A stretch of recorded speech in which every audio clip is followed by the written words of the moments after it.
Bienvenue sur le podcast qui vous donne de l'empowerment. Si vous êtes ici, ce n'est absolument pas par hasard. Je suis Laurita et ma mission est de vous guider vers une vie plus consciente, plus alignée et plus harmonieuse. Je vous diffuse chaque jour de l'inspiration et partage mes réflexions pour vous permettre d'incarner la personne que vous méritez d'être. Si ce podcast vous plaît, je vous invite à le partager, à le noter avec la note qui vous semble la plus juste et à vous abonner pour ne rien louper. Bonjour à tous, ravie de vous retrouver pour ce deuxième épisode de la série de l'été pour pimper sa vie. Si vous n'avez pas encore écouté l'épisode précédent, qui explique comment devenir attirant, il n'est pas trop tard. Mettez pause et revenez quand ce sera fait, car l'ordre des épisodes a une importance. Aujourd'hui, on va parler d'un sujet qu'on voit absolument partout sur les réseaux sociaux, mais qui n'est pas forcément bien expliqué, et dont l'intérêt est largement sous-estimé. Pour démarrer de but en blanc, on va parler du shadow work, du travail de l'ombre. C'est concrètement ce que les gens ne veulent pas faire et qui pourtant leur permettrait d'être bien mieux dans leur basket. À la fin de cet épisode d'ailleurs, je vous proposerai quelques questions de shadow work, de travail de l'ombre, que vous pourrez faire tranquillement quand le cœur vous en dira et surtout, vous pourrez mettre pause pour prendre le temps de les assimiler et d'y répondre à votre convenance. Le travail de l'ombre, c'est aller creuser dans son passé et dans son inconscient pour comprendre qui l'on est réellement et mettre des mots sur des réactions automatiques et parfois défensives que l'on pourrait avoir et qui ne nous servent pas forcément d'ailleurs aujourd'hui. C'est comprendre comment elles nous servent, les défenses qu'on a mis en place, comprendre nos peurs, d'où elles viennent, pourquoi on a peur. Par exemple, pourquoi a-t-on peur des ascenseurs, des araignées, du vide ? Parce que quand on a seulement deux peurs. Celle des bruits forts et la peur de tomber. Les autres, ce sont des peurs qu'on a empruntées. Donc, à qui avez-vous emprunté vos peurs ? Le travail de l'ombre, c'est comprendre que tout commence avec vous, dès le moment où vous avez compris que vous ne connaissez pas vraiment tout de vous, et que vous comprenez que se connaître, c'est absolument la base pour tout et atteindre n'importe quel objectif ou entretenir n'importe quelle relation, vous vous empressez de commencer ce travail de l'ombre. C'est aussi comprendre que quand on est en colère, on l'est avant tout contre soi-même, c'est s'accepter et se servir de ce qu'on a compris pour avancer. C'est aussi s'aimer dans n'importe quelle facette, s'aimer dans n'importe quelle situation, s'aimer même quand on est en colère et quand par exemple on n'arrive pas à gérer une émotion, comprendre qu'on fait de son mieux, etc. Donc aujourd'hui on va voir pourquoi tout commence avec vous. Un plus beau futur, la guérison, les futures générations, la confiance en soi, l'amour, la paix, tout commence avec vous. Et si chacun a écouté cet épisode et l'appliqué à la lettre, on se retrouverait comme toujours dans un monde beaucoup plus conscient, plein d'amour et de compassion. Tout dans la vie, dans votre vie, commence avec vous. Avoir confiance en vous, c'est avant tout en vous. Perdre du poids, c'est avant tout en vous. Chaque changement que vous souhaitez opérer autour de vous commence avec vous. Et bien sûr qu'on veut tous changer des choses. Changer d'entourage, changer de job, changer de relation, changer de réaction, changer de mécanisme inconscient parfois, changer de vibration, changer quelque chose. Avant d'entrer dans le vif du sujet, je vous explique pourquoi j'ai fait cet épisode. Récemment, j'ai appris une mauvaise nouvelle concernant mon père et j'ai ressenti comme un choc. Et je me suis dit, ok, qu'est-ce que je peux faire maintenant pour que ça ne devienne pas un traumatisme plus tard et par conséquent une zone de confort ? Je m'explique. Parce que les gens qui vivent dans leur trauma sont quand même des gens qui vivent dans leur zone de confort. Se dire « je suis traumatisé parce qu'il m'est arrivé telle chose, je me suis fait agresser donc je ne sors plus dehors », ça c'est une zone de confort inconfortable. C'est se reposer sur ses lauriers et justifier ses non-évolutions par des événements passés. Et donc, j'ai vraiment pas envie d'avoir de nouveaux traumatismes maintenant que j'ai presque guéri la plupart, donc je me suis trouvée face à ce choc et je me suis dit « ok, je vais tout faire pour évacuer ce choc pour qu'il ne vienne pas s'ancrer en moi ». Et donc ça passe notamment par l'écriture, mais j'y reviendrai. Et c'est pour cette raison que je me suis dit que peut-être certains d'entre vous sont dans des situations similaires et ça peut toujours aider, donc sharing is caring. Donc avant tout, avant même de ne pas tomber dans des traumatismes aujourd'hui, il va falloir aller guérir et soigner ce qui s'est passé avant. Pour une vie plus douce, pour vous, pour votre santé, il est important de faire ce que j'appelle le taf. On est sur ce concept de plaisir immédiat pour douleur long terme versus douleur immédiate pour bonheur long terme. Et évidemment, vous nous connaissez maintenant, on choisit la douleur immédiate pour le bonheur sur le long terme, n'est-ce pas ? D'abord, il y a ceux qui ont vécu des gros traumatismes. Moi, j'ai vécu par exemple un gros traumatisme étant enfant et la thérapie n'a pas suffi à la base. Ce qui a marché, c'est vraiment un combo de plein de choses. Des conversations avec des gens qui ont déjà fait le travail, d'autres avec des mentors, d'autres avec des psychologues, de l'hypnose, du reiki, de la relaxation, du breathwork. Donc, ceux qui ont vécu vraiment des gros traumas, par exemple un viol, un génocide, des choses comme ça, c'est quelque chose qui peut absolument pas se soigner, mais en tout cas s'accepter à travers des conversations, à travers du journaling, à travers le fait d'être accompagné par des gens compétents. Donc ça, c'est la grosse base. J'aimerais aussi vous rappeler que les émotions sont OK. Il y a une notion très importante, et on a du mal à se le dire, c'est de se dire que OK, c'est pas grave de ressentir des émotions. La culpabilité, le fait de se sentir un peu mixé, la colère, la tristesse quand il se passe quelque chose dans vos vies. Un décès, un rejet, une rupture, c'est normal de ressentir des émotions. Et j'irai même plus loin, j'ai envie de vous dire, si vous ressentez des émotions très fortes, pleurez, frappez dans un sac de boxe. Moi, je préfère que vous hurliez comme pas possible dans un coussin, que vous extériorisiez, parce qu'en fait, il faut que ça sorte. Il faut pas que l'émotion vienne s'ancrer dans nos cellules. Et c'est justement ce que je voulais vous dire par rapport à l'épisode et le choc que j'ai vécu concernant mon papa, c'est qu'en fait, il faut absolument que ça s'exprime d'une manière ou d'une autre le plus vite possible. C'est le plus important. Donc si vous ressentez des émotions désagréables suite à un choc ou une annonce, etc., j'ai envie de vous dire, prenez le temps d'être au bout du rouleau. C'est-à-dire, prenez le temps de comprendre qu'est-ce qui vous arrive, pourquoi vous ressentez cette émotion. Pleurez, ne sortez pas, mangez du Häagen-Dazs devant Netflix, peu importe. Il faut que ça sorte. Mais attention, pas non plus des années. Je pense qu'un mois, c'est pas mal pour laisser l'émotion venir, l'accueillir, l'embrasser et puis la laisser partir. Parfois, on ne sait pas qu'on est traumatisé. Bon, il y a ceux qui ont vécu vraiment des trucs terribles. Et à ce moment-là, on ne se dit pas du tout « Oh là là, je suis traumatisée ». On se dit simplement « Ok, comment je vais faire pour m'en sortir ?» Donc sur le moment, quand on vit quelque chose de terrifiant, de terrible, et qui va s'incarner en nous comme un traumatisme, on ne se dit pas « Oh là là, je suis traumatisée ». C'est plus tard, dans des situations apparemment différentes, qu'on va constater un mécanisme qu'on n'avait pas avant. En fait, on s'en rend compte après qu'on est traumatisé. On réalise, on se dit « Oula, quelque chose ne va pas chez moi ». Comme je gère mes relations, c'est pas normal, il y a vraiment un problème. Par exemple, j'ai été trompée par mes ex, donc mon nouveau partenaire, je suis ultra jalouse avec lui, je fouille dans son téléphone, ça c'est bizarre, alors que j'étais pas comme ça avant.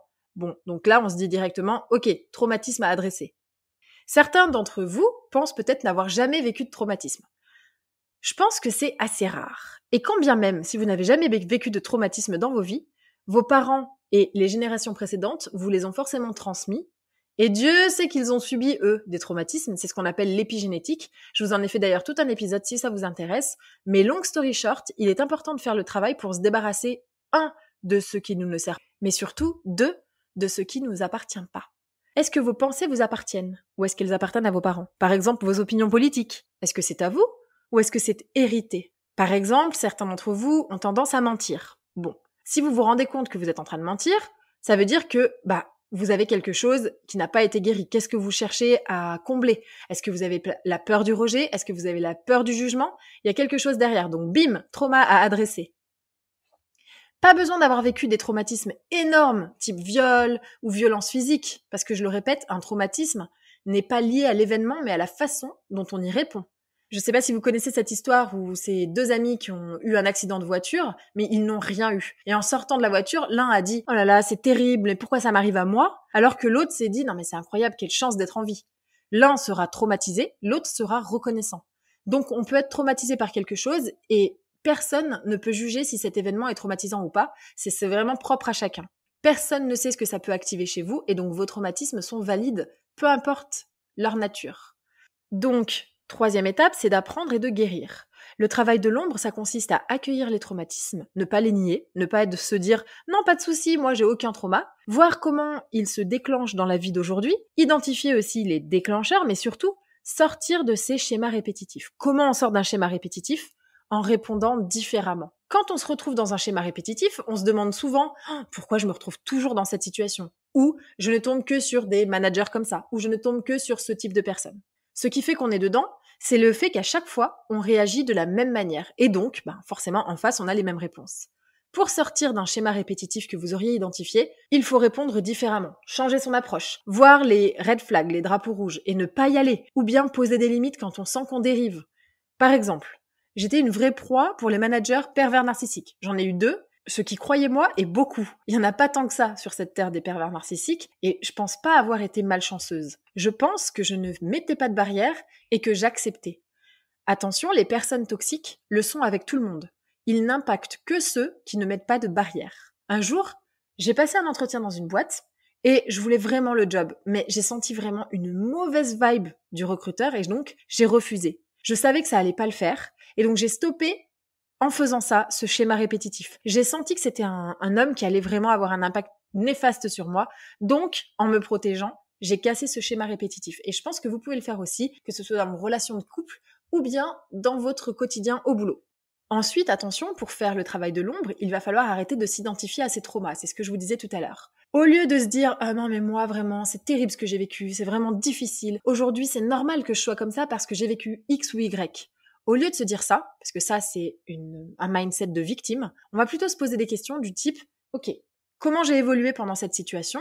Quels étaient mes besoins qui n'ont pas été remplis à ce moment-là ? Qu'est-ce que j'aurais pu faire d'autre ? Si je pouvais recommencer avec mon savoir d'aujourd'hui, comment est-ce que je gérerais ? » Et ça, c'est ce que font les gens qui s'aiment vraiment. On arrête ce mindset de victime. « Oh là là, j'ai vécu des choses terribles, donc je ne peux pas faire confiance. » Non, t'as vécu des choses terribles, donc tu te fais confiance parce que tu t'en es sorti, et ça se ressent sur les autres, tu leur fais confiance aussi.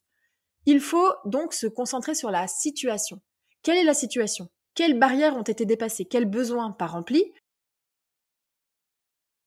Et quand on a fini par identifier ces mécanismes inconscients, par exemple ce que les gens appellent communément les défauts, oh elle est autoritaire, elle est maniaque, en fait quand on va aller creuser derrière pour comprendre pourquoi on est maniaque, pourquoi on est autoritaire, pourquoi on est agressif, pourquoi on est paresseux, une fois qu'on a compris pourquoi, et qu'on a fait ce travail de l'ombre, on aura beaucoup plus tendance à s'aimer, à s'accepter comme on est, parce qu'en fait on va se regarder avec compassion, avec amour, et on va se dire ok, c'est pas que simplement je suis agressif for no reason, je suis agressif ou agressive parce que c'est un mécanisme de défense, je suis flemmard parce qu'on a toujours tout fait pour moi, je ne fais pas confiance aux gens parce que si ça. En fait on va venir, au lieu de trouver des excuses dans les traumas, on va venir trouver des raisons qui vont nous pousser à nous aimer davantage, à nous faire davantage confiance, parce que forcément quand on se connaît mieux, on se fait aussi plus confiance, et à se regarder avec compassion et amour, agir au quotidien,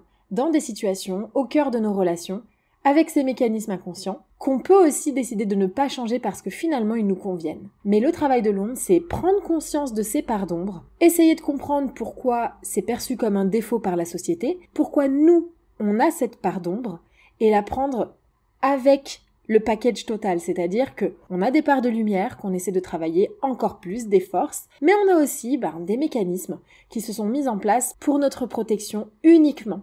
Et donc, si on est quelqu'un de colérique, on va aimer sa colère. Quelqu'un qui serait plutôt lunatique, qui va peut-être aimer le fait d'être lunatique finalement. En fait, c'est simplement s'accepter et s'apprécier, mais surtout avant tout, avant de s'accepter et de s'apprécier, il faut commencer par se connaître. Et pour se connaître, on fait ce travail de l'ombre que l'on a entrepris ensemble. Et il y a aussi quelque chose que je voulais vous dire, c'est que quand on vit une situation difficile et qu'elle est terminée, pour une raison obscure, on amplifie toujours le positif. Regardez rationnellement la relation passée, d'une perspective extérieure. Est-ce que c'est une situation saine ? Est-ce que c'est une relation saine ? Pourquoi ça s'est terminé ? Pourquoi j'ai ressenti ça ? C'est vraiment se questionner et se demander, ok, qu'est-ce que j'ai appris de cette leçon, de cette épreuve terrible ? Par exemple, si vous avez eu un décès dans votre famille, ok, qu'est-ce que ça m'a appris ? Qu'est-ce que je vais mettre en place à partir de maintenant pour ne pas faire les mêmes erreurs, etc. Petit message aux parents et aux futurs parents. Avoir un enfant, ça expose des choses sur vous que vous ne savez même pas. Ça expose vos insécurités et c'est très très difficile émotionnellement. Ça peut être incroyablement douloureux d'avoir des enfants. Donc je vous le dis comme ça, c'est gratuit et vous gagnez quelques années si vous n'avez pas encore d'enfants. Avant de fonder une famille, parlez de votre passé avec quelqu'un, avec un psy, avec des spécialistes et commencez à guérir. Si vous ne guérissez pas, vous ne serez jamais heureux. Et avoir un enfant, c'est une énorme responsabilité. On fait plein de choses pour eux et on essaie de leur laisser un monde meilleur. Et ils apprennent aussi en nous regardant faire. C'est dur. Attention, un enfant qui a été élevé par un parent toxique ne va pas cesser d'aimer son parent, il va cesser de s'aimer lui-même. Et ça, c'est terrible comme révélation. Mais quand on évolue dans un environnement malsain avec des parents qui ont une grosse lacune émotionnelle, on finit par manquer de confiance en soi, pas en eux, mais en nous-mêmes. Pareil avec les parents agressifs, violents et maltraitants. Ce n'est que plus tard, quand on fait le travail qu'on est en train de faire ensemble, qu'on réalise que leur malheur leur appartient et que nous ne sommes que des enfants qui avons subi ces choses-là.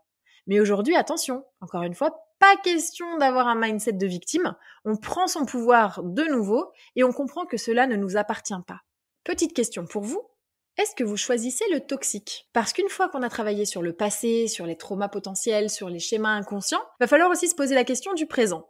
Pour les sceptiques, ceux qui ne sauraient pas vraiment comment identifier la nécessité de faire un travail sur soi, répondez à cette question. Choisissez-vous le toxique dans la vie? Est-ce que vous mangez des trucs mauvais pour la santé? Est-ce que vous regardez des bêtises à la télé? Est-ce que vous avez un entourage qui vous jalouse ou qui ne vous tire pas vers le haut? Est-ce que vous vous sentez bien dans votre job, dans votre logement? Est-ce que c'est propre chez vous? Est-ce que vous vous sentez bien de votre famille? Si vous n'êtes pas 100% satisfait de votre vie actuelle, c'est que vous avez tendance à choisir le toxique et franchement, on va pas se mentir, on le fait tous. Alors qu'on peut choisir les meilleures personnes, les meilleurs livres, les meilleures nourritures, les meilleures émissions, les meilleures conférences, on choisit des trucs pourris. Pourquoi? C'est de l'auto-sabotage, les amis. Être négatif, c'est pas seulement ce que vous pensez, hein. Vous pouvez être une personne très positive dans vos actions et dans vos actes et dans vos pensées, mais c'est aussi ce que vous êtes, ce que vous lisez et ce que vous regardez, qui vous fréquentez. Aujourd'hui, on est dans un monde de choix. Est-ce que vous faites les bons choix pour vous ou les mauvais choix? À partir d'aujourd'hui, vous allez me faire plaisir et choisir au moins une fois dans la journée le sain. Ça peut être par exemple de la nourriture, ça peut être aussi une réponse, ça peut être dire non simplement, ou ça peut être une heure de sommeil en plus, 1 litre d'eau en plus. On comprend que tout changement passe d'abord à l'intérieur de nous et qu'on ne peut rien changer en faisant ce qu'on a toujours fait. Et c'est pas la peine de faire des changements radicaux, mais au moins un petit changement par jour, puis 2, et ça va devenir naturel. Quand j'ai arrêté l'alcool il y a 5 ans, à la base j'étais partie sur 1 mois. Aujourd'hui, j'arrive à dire non à des soirées parce que j'ai envie juste d'être avec moi-même. Et c'est comme ça qu'on se reconstruit finalement. J'aime bien cette image de, ok, vous étiez dans une maison construite, petit à petit dès la naissance, puis évidemment, il y a eu des inondations, des tremblements de terre, ou bien quelqu'un a lâché un verre sur le carrelage et ça l'a craquelé. Bref, vous avez eu un pet au casque, comme on dit, et vous avez mis ça sous le tapis. Mais aujourd'hui, on fait une visite avec un agent immobilier et évidemment, il regarde tous les recoins et il s'aperçoit de tout ce qui va pas. C'est vous, l'agent immobilier. Donc je vous prends par le col et je vous emmène voir ce que vous avez tenté de ne plus voir. Donc on fait des travaux, on répare ce qui est cassé, à la manière des Japonais, s'il vous plaît. C'est-à-dire on prend de l'or et on remplit les failles avec de l'or pour les rendre encore plus belles, même si elles sont cassées. Bref, c'est ça le travail de l'ombre, c'est prendre quelque chose qui est pas forcément idéal aujourd'hui, qui est un petit peu cassé, et c'est le rebâtir, c'est embellir votre vie, c'est prendre toutes les sphères de votre vie dans lesquelles vous faites pas forcément des choix idéaux, et petit à petit, rebâtir avec de nouvelles habitudes. Pour finir sur ce travail de l'ombre, j'ai envie de vous dire que les émotions s'en vont quand on les laisse s'exprimer. C'est comme une purge en fait.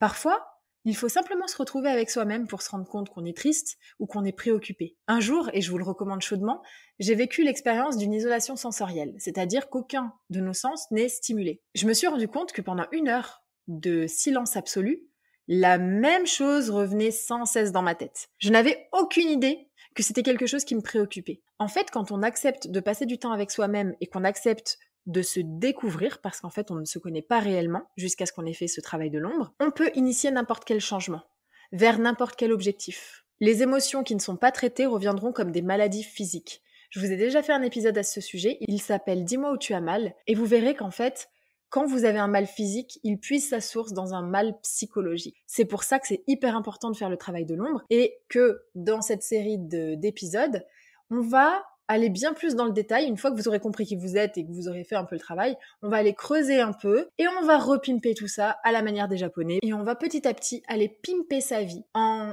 remplissant ce qui a été blessé avec de l'or et en prenant de nouvelles habitudes petit à petit. Pour conclure, premièrement, on assimile que tout commence avec soi-même. 2, que c'est important de faire le travail pour vous et pour le collectif. On comprend que 3, pour guérir, il faut accepter qu'on a des traumatismes. 4, une fois acceptés, il va falloir les identifier, comprendre ce que l'on a ressenti et quels besoins n'étaient pas remplis. 5, il va falloir également se demander ce que l'on peut en tirer et ce que l'on peut apprendre. 6, se pardonner, parler, écrire, comprendre, se connaître, se rencontrer. On va le faire juste après d'ailleurs, je vous prévois des épisodes qui vont être très sympas. 7, identifier les déclencheurs. 8, répondre différemment aux schémas répétitifs. 9, évacuer les émotions au fur et à mesure pour pas que vous accumuliez des traumatismes. Et 10, se souvenir qu'on a plein de trucs enfouis, que le travail n'est jamais terminé parce qu'au cours de la vie, il y a tellement de situations qui vont venir nous titiller, nous montrer qu'on n'a pas encore adressé telle ou telle chose, que vous pensiez peut-être être guéri, vos enfants, les décès de vos proches, les injustices. Ça va venir challenger le job de développement personnel que vous avez fait et c'est passionnant. C'est tout pour cet épisode, mais comme promis, pour ceux qui sont courageux, et je sais que vous l'êtes, je vais vous partager une liste de questions de shadow work que vous retrouverez également dans les notes du podcast pour pouvoir ce soir, par exemple, vous les poser et vous rencontrer. Quelle est la pire émotion que vous ayez ressentie? Qui dans votre vie vous a le plus blessé? Qu'est-ce que vous voulez que les gens autour de vous ressentent? Qu'est-ce que vous ne regrettez absolument pas? Quelle est la chose la plus difficile pour vous à pardonner que vous ayez vécue? Quelle leçon avez-vous appris récemment? Quel est le premier souvenir que vous ayez d'un adulte qui vous a trahi? Comment est-ce que cela a affecté votre façon de voir les choses et les gens? Quelles sont vos relations avec vos parents? Pour quelles raisons leur en voulez-vous? Est-ce que vous vous mettez trop la pression dans la vie? Quelle part de vous-même cachez-vous aux autres? Comment vous avez l'habitude de gérer vos émotions? Quels sont les traits toxiques que vous avez repérés chez vos parents? Comment vous vous sentez de réaliser que vos parents n'ont pas été parfaits? Et quels traits d'eux, ou contre-pied justement, avez-vous pris? Si vous répondez déjà à ces questions, avec sincérité et honnêteté, eh bien vous allez découvrir des parts de vous peut-être que vous n'avez pas pensé à découvrir avant. Glad to meet you. Je vous dis à très vite pour un prochain épisode.